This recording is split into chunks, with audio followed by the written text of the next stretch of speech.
एक watershed management होता था। वाटरशेड मैनेजमेंट पहाड़ों के पानी को स्लो करके नीचे लाना, वो महकमे ख़त्म कर दिया। अब मुझे बताएं कि पानी तो अब वो तो हमें सब कुछ बहा के ले जाता है। पानी को स्पीड वहीं तोड़ें, आराम से लेके आए वो काम। जब तक आप सब टेक्निकल बंदों को आगे नहीं लाएंगे, जब पाकिस्तान बना था तो 7% हमारे जंगलात थे, इस वक्त 2.9% हैं। लेकिन आप उसकी ब्राइट साइड देखिए, हाउसिंग सोसाइटियां कितनी हैं। हाँ, वो कितनी बढ़ गई हैं। मुबारक हो आपको अजमल साहब। सर वो तो आपने तो जंगली दरख्त काट के अच्छे हाउसिंग सोसाइटियां सर बना 2 लाख आबादी, 2 करोड़ आबादी, 24 करोड़ आबादी। फिर अब मुल्तान में अभी आप होके आए हैं, 5 लाख आम का दरख्त कटा है। किसी ने पूछा? अनफॉर्चुनेट। और इतना इतना दरख्त है जो कार्बन को स्टोर करके बैठा था। और फिर हम बात करते हैं एनवायरमेंटल डिग्रेडेशन, बुश पे वापस चले जाएं, वो उसने सही कहा। दरख्त को तो हम समझते हैं कि ये माहौलियाती इन्हतात इसी वजह से। हम सड़कें नहीं अपनी वाइड करते इधर। अच्छा सर, अब एक और हम पे एलिगेशन है कि जी आप सड़कों पे, नहरों पे दरख्त नहीं है। जितनी सड़कें वाइडनिंग हुई, जितनी नहरें पक्की हुई, पहले तो नहरों को पक्का करना ही नहीं चाहिए था, आपका वाटर टेबल गया, ठीक है ना, आपने अपना वाटर टेबल नीचे ले गए। अब वो दरख्त सारे कटे, उसकी रिप्लेनिशमेंट के लिए गवर्नमेंट ने क्या किया? कोई पैसे दिए, कोई काम करवाया फॉरेस्ट का? अभी तक इसी झगड़े पे कि नहरें फॉरेस्ट के पास होनी चाहिए कि यहाँ महकमा नहर के पास होनी चाहिए, इसी पे झगड़ रहे हैं अभी। और ना दरख्त लगने हैं और ना इन्होंने लगने देने, ठीक है। रेल साइड प्लांटेशन सबसे बड़ी जमीन जो हमारी, यार लगने क्यों नहीं देने सर? वो दीवार बना लें या दरख्त लगा लें। अच्छा, कल मैं एक फ्रेंड्स फॉर फॉरेस्ट के नाम से कॉन्फ्रेंस थी, तो वहाँ पे हमारे सेक्रेटरी आए हुए थे, फॉरेस्ट भी। तो एक मैंने उनसे सवाल पूछ लिया, मैंने कहा आपके पास टोटल कितना एरिया है और उस पर कितने दरख्त लगे हुए हैं जो आप सवाल कर रहे हैं ना? नहीं पता। उन्होंने बताया, उन्होंने कहा जी देखें आप, हमारे पास तकरीबन 16 लाख एकड़ जगह है जो महकमा जंगलात के पास है, उसमें से 12.5 लाख पे हमारे दरख्त ऑलरेडी लगे हुए हैं। अब हम कितनी कोशिश करके 3.5 लाख लगवा देंगे तो आप क्या समझ रहे हैं उससे पाकिस्तान में का कोई 50% फॉरेस्ट कवर हो जाएगा? तो इसलिए बहुत सारे बॉटल नेक्स हैं, इतना आसान नहीं है जिस तरह से आप समझ रहे हैं। अभी तक ये क्लियर ही नहीं कि हमारे पास एरिया कितना, स्टैटिकल ब्यूरो कुछ कहता है, वो दूसरा महकमा कुछ कहता है, फॉरेस्ट डिपार्टमेंट को पता ही नहीं हमारे पास एरिया कितना। यार ये सारी आप अच्छी सी बातें रिटायरमेंट के बाद क्यों करते हैं? मैं ऑन रिकॉर्ड है, आप लोग जब सरकारी मुलाजिम होते हैं सर, उस वक्त जी सर, यस सर, आपका सर आइडिया बहुत अच्छा सर। मुझे और टीम वाले को आपने कहा होगा सर आपको तो मुझे उठा के बालनगर फेंका, आपके सामने मैं ओएसडी रहा हूँ, आप यूआर दी कि मेरे साथ होता क्या था? रोलिंग स्टोन था मैं, इसी बात पे था ना रोना।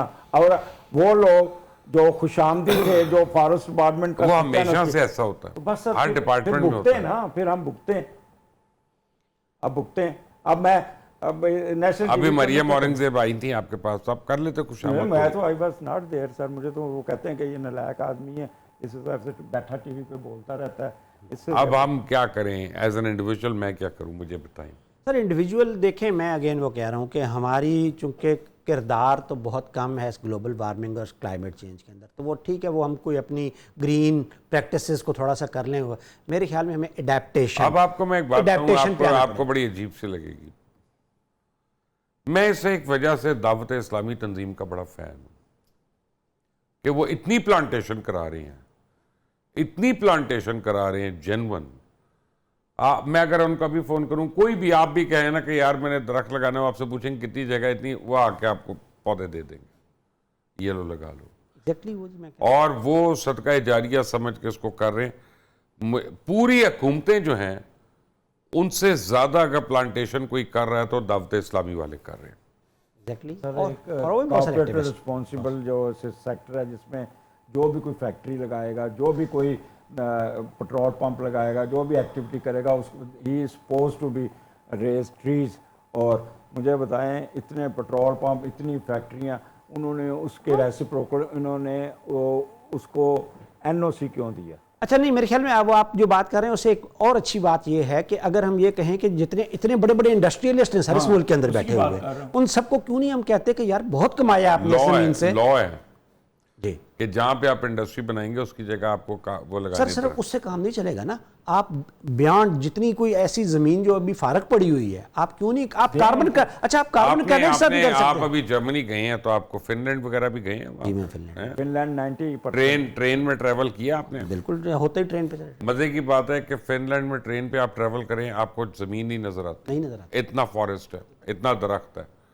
And you know what is the shocking thing, पूरी दुनिया को न्यूज प्रिंट जो है जो दरख्त से बनता है वो फिनलैंड प्रोवाइड करता है, लेकिन अगर आप वहां दरख्त काटें तो लाइफ इम्प्रिजनमेंट है 14 साल। तो मैंने वहां पे पूछा उनसे फिनलैंड में, मैंने कहा यार तुम ये न्यूज प्रिंट कैसे बनाते हो? उनका रशिया से ट्री इंपोर्ट करते हैं। तो मैंने कहा अगर यहाँ से लोगे तो सस्ता पड़ेगा, कहते नहीं महंगा पड़ेगा क्योंकि ये हमारी एनवायरनमेंट उड़ा देगा, तो दूसरे मुल्क का ट्री ले लें। सर आपको मैं, पाकिस्तानी थे जर्मनी में हमारे फारूक बेग साहब, उनके घर में एक पड़ोसी के घर का दरख्त की कुछ शाखें आ रही थी, वो कटवाने के लिए 21 साल से वो मुकदमा लड़ रहे हैं। हमारे एक और दोस्त है, उन्होंने लंदन में घर बनाया स्लाउ में, वो बीच में एक दरख्त आ गया था, पूरे घर का नक्शा चेंज करना पड़ा। काउंसिल वालों ने कहा जो मर्जी हो जाए इसको काट नहीं सकते, टक से ये लगा स्पिरिट और ये विजन चाहिए। आपने जो कहा था ना, ये क्या है सोल्यूशन, ये सोल्यूशन है। अगर हम हर एक हवाले से ये वाला ले आए ना कि आपने नो जीरो जो है आपने कॉम्प्रोमाइज रखना है, गाड़ी धुआं छोड़ने वाली सड़क पे आने नहीं देनी। 42 प्रोजेक्ट लॉन्च किए हुए हैं हमारी आला वजीर आला ने, तो अब जब वो वजीर आला साहिबा उन 42 प्रोजेक्ट से फारिग होंगी तो 43वां करेंगी ना जो आप कह रहे हैं। मेरे ख्याल में नेशनल लेवल पे भी होना सर चाहिए। आप फॉरेस्ट को अंडर एस्टिमेट कर, फॉरेस्ट ना अगर आपने उसको तरीके से उगाए ना तो रेवेन्यू भी देता है।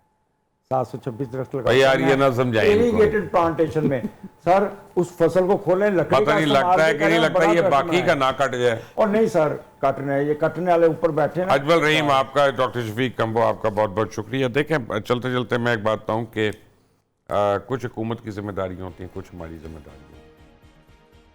जो हुकूमत की जिम्मेदारियां और जहाँ पे वो कोताही करेगी हम जैसे लोग उनकी निशानदेही करेंगे, बार बार करेंगे।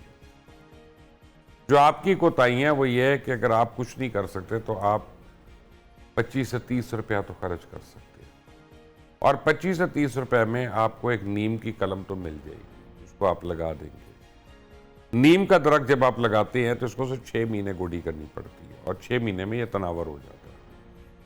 लेकिन नीम के दरख्त के नीचे तकरीबन 25 से 26% टेम्परेचर जो है वो कम होता है, जरासीम आ नहीं सकते घर के अंदर, वो उनको खाता है, उनको मारता है। और उसके बाद क्या कहते हैं, इसका जो फ्रूट है वो दुनिया की हर मेडिसिन में इस्तेमाल होता है। तो हम जब गाड़ियां लेके, मोटरसाइकिल लेके निकलते हैं दोपहर को, तो हम कहते हैं दरख्त की छाँव मिल जाए हमें, लेकिन क्या हमने खुद एक दरख्त अपनी जिंदगी में लगाया? आज अगर 24 करोड़ लोग अपने नाम का एक दरख्त लगा दें, कहीं पे भी ग्राउंड पे लगा दें, अगर घर में, फ्लैट में या कहीं और, तो 24 करोड़ दरख्त जहां एक साल के अंदर लगेंगे और तनावर हो जाएंगे, वहां पे सैलाब क्या, वहां पे ये क्लाइमेट चेंज भी इफेक्ट